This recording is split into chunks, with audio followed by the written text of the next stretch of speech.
తిరిగి స్వాగతం. ఇక విజయవాడలో పెతాయ్ తుఫాను ప్రభావం ఎలా ఉందో మా ప్రతినిధి సత్య అందిస్తారు. ఓ టు యు సత్య. తుఫాను యొక్క ప్రభావం విజయవాడ నగరం పైన కూడా పడింది.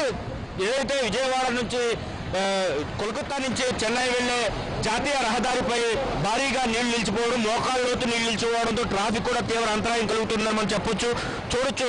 మొత్తం బస్సులు, కార్లు ఇక్కడి నుంచి అంటే రామవరపాడు రింగ్ రోడ్ నుంచి ప్రసాదంపాడు వరకు నిత్యం ఎంతో వేలాది వాహనాలు వెళ్తూ ఉంటాయి. ఈ వాహనాలు వెళ్లే మార్గంలో ట్రాఫిక్ ఎక్కడికక్కడ నిలిచిపోయిన పరిస్థితి ఉంది. చాలా నెమ్మదిగా వాహనాలు కదులుతున్నాయి. ఇదే సమయంలో భారీ స్థాయిలో ఏదైతే నీళ్లు ఇక్కడ చేరడంతో వాహనాలు రాకపోకలకు ఇబ్బంది కలుగుతుంది. అటు ప్రయాణికులు కూడా, అటు వాహనదారులు కూడా తీవ్ర ఇబ్బందులు పడుతున్న పరిస్థితి ఉంది. మొత్తం మీద తీసుకుంటే కనుక అదే టూ వీలర్స్ అయితే మాత్రం ఇంకా తీవ్ర ఇబ్బందులు పడుతున్నారు. అటు బస్సులు కానీ లేదా లారీలు కానీ ఇతర వాహనాలు కూడా చాలా స్లోగా ట్రాఫిక్ నడుస్తున్న పరిస్థితి ఉంది. అయితే భారీ ఎత్తున జాతీయ రహదారిపైనే నీళ్లు నిలిచిపోవడంతో ప్రయాణికులు అయితే మాత్రం కష్టాలు పడాల్సి వస్తుంది. ఇక్కడ భారీ ఎత్తున జాతీయ రహదారిపై వాటర్ నిలిచిపోయింది కదా, ఎలాంటి ఇబ్బందులు ఎదుర్కొంటున్నారు? పూర్తిగా డ్రైన్లు పొంగిపోవడం వల్ల వాటర్ నిలిచిపోయిందండి. అయితే తుఫాను ప్రభావంతో వర్షాలు కురుస్తున్నప్పటికీ అనుకున్న స్థాయిలో విజయవాడలో భారీ వర్షాలు ఏం కురవలేదు. కురిసిన కాస్త మోస్తరు వర్షానికి జాతీయ రహదారి మునిగిపోయేంత పరిస్థితి ఉందండి. సో ప్రభుత్వం దీనిపైన ప్రత్యేకమైన దృష్టి సారించి డ్రైన్ల వ్యవస్థ ప్రక్షాళన చేయాల్సిందిగా కోరుతున్నాం. ప్రజలు పూర్తి స్థాయిలో ఇబ్బంది పడుతున్నారు. రోడ్డు దాటానికి కూడా గంటలు వేచి ఉండాల్సిన పరిస్థితి. ఇది బాగా ట్రాఫిక్ ఉండే సమయం కాబట్టి మరి పోలీసు వాళ్ళు కూడా ఎక్కడ ఒక ట్రాఫిక్ పోలీసు కూడా రోడ్డు పైన ఎక్కడ కనపడలేదు. కనీసం ట్రాఫిక్ క్రమబర్ధించే పరిస్థితి కూడా మరి లేదంటే పోలీసు వ్యవస్థ కానీ ప్రభుత్వ వ్యవస్థ కానీ మరి ఎంతగా పనిచేస్తుందో తెలుస్తుంది. ఇలాంటి జాతీయ రహదారులపైనే పూర్తి స్థాయిలో మరి రక్షణ కల్పించి ప్రజలకు అవగాహన కల్పించాలి. అక్కడికక్కడ మ్యాన్ హోల్స్ ఓపెన్ చేస్తారు, పిల్లలు ఆడుతున్నారు. ఇలాంటివన్నీ కూడా మరి ప్రభుత్వం దగ్గరుండి పట్టించుకోవాల్సిన పరిస్థితి అయితే ఉందండి.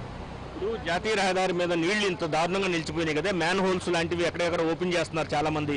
ఇలా వర్షం పడితే ఇలా ట్రాఫిక్ ఇంత నీళ్లు మీ షాప్ ముందు ఉంటే మీకు ఎలా నడుస్తుంది? ఫస్ట్ టైం ఇలా జరగడం అనేది ఫస్ట్ టైం. ఎన్ని రోజుల్లో నేను చూసిన రోజుల్లో అయితే ఇలా జరగలేదు. ఫస్ట్ టైం ఇలా జరగడం.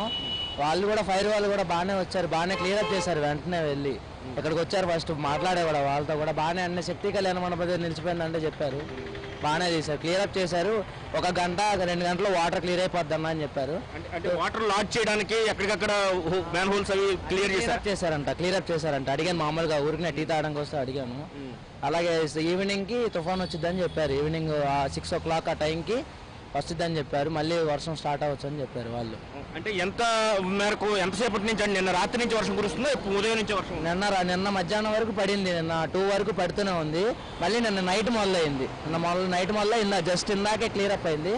మళ్ళీ ఇప్పుడు కొంచెం స్టార్ట్ అయింది. ఇంకెలా మొత్తం మీద నిన్న అర్ధరాత్రి నుంచి మొదలైనటువంటి తుఫాను తీవ్ర ప్రయత్నం అయితే వస్తుంది, తీవ్రంగా వస్తుంది.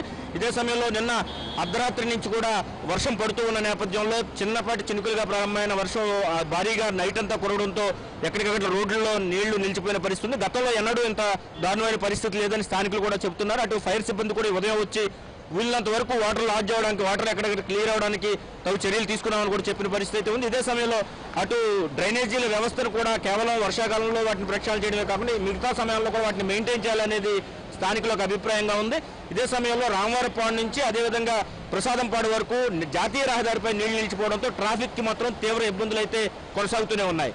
ఇది ఇక్కడ పరిస్థితి. కెమెరా పర్సన్ భాస్కర్ తో Satya, ABN Andhrajyothy, Vijayawada. Ring road